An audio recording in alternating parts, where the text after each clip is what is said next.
Hey guys, it's Cecil from Super Street. We're here at Design Craft Fabrication in Westminster, California. And with me is Gary Castillo, and behind us is a Motovicity EVO 8, which will be running later this week at the Motovicity Never Left Half Mile. So Gary, could you tell us more about this build? Yeah, super excited to start this thing.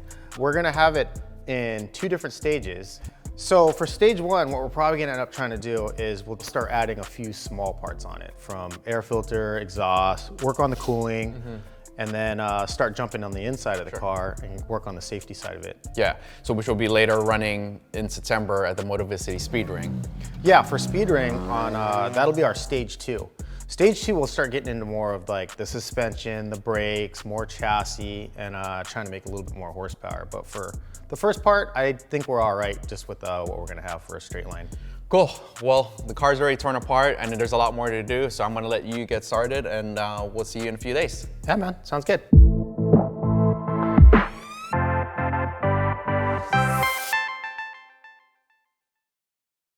So what we'll probably do right now is we're gonna go ahead and check the factory air filter just to see how it actually was. That usually just consists of taking this piece off and popping these out and pulling it open.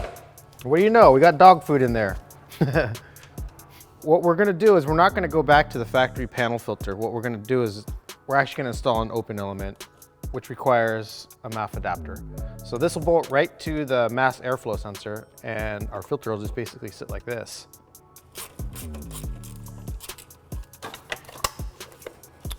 So this is our factory airflow meter, and this does have to go back in. So this will unbolt off of the factory plastic piece, and then we can bolt our airflow meter adapter right onto there.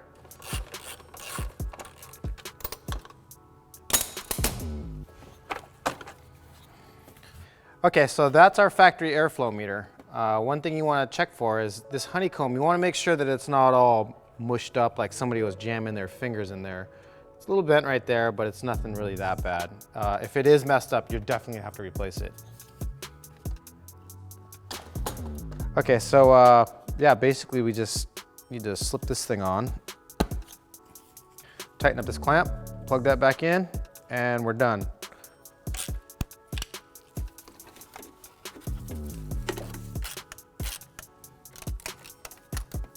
Okay, so we're gonna go ahead and put this back on later on, and it's gotta make a bracket for the back side of it so it doesn't bounce around, but it'll at least get a little bit more fresh air going to the air filter.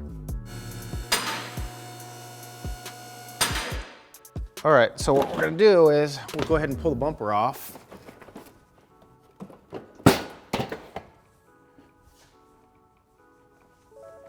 And you can already tell just by the intercooler size difference. This one is just a lot thicker, and it's also a lot taller, so it's just gonna help us in the long run cool the air going into the engine off.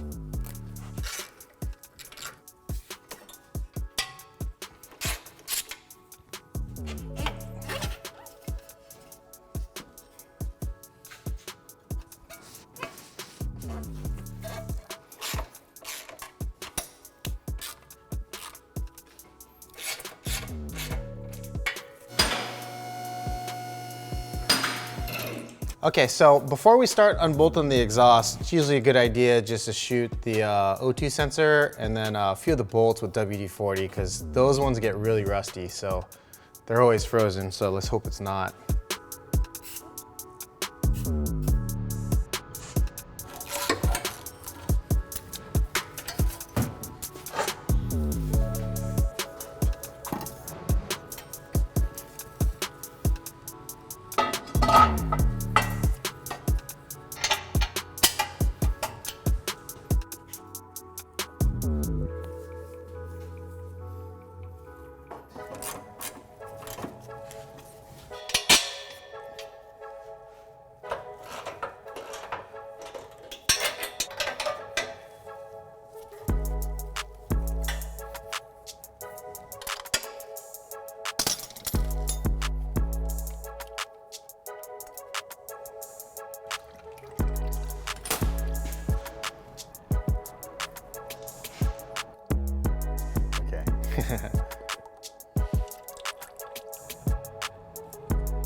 So this is the OEM oil cooler, and basically what it is it's a little bit smaller than what our normal one is.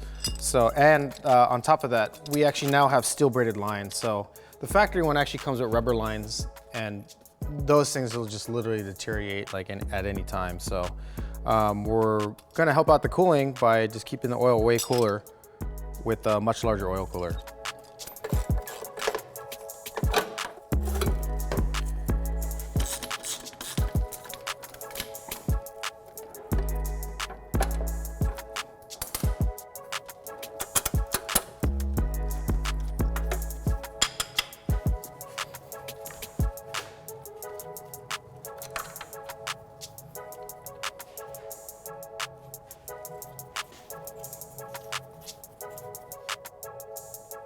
Okay, with the oil cooler on, the intercooler, the air filter, and the exhaust, that's probably gonna wrap it up for day one. Day two, we're gonna jump on the seats, the radiator, and the radiator fan shroud with all the hoses. And the guys will be off for the Motovicity Never Lift half mile.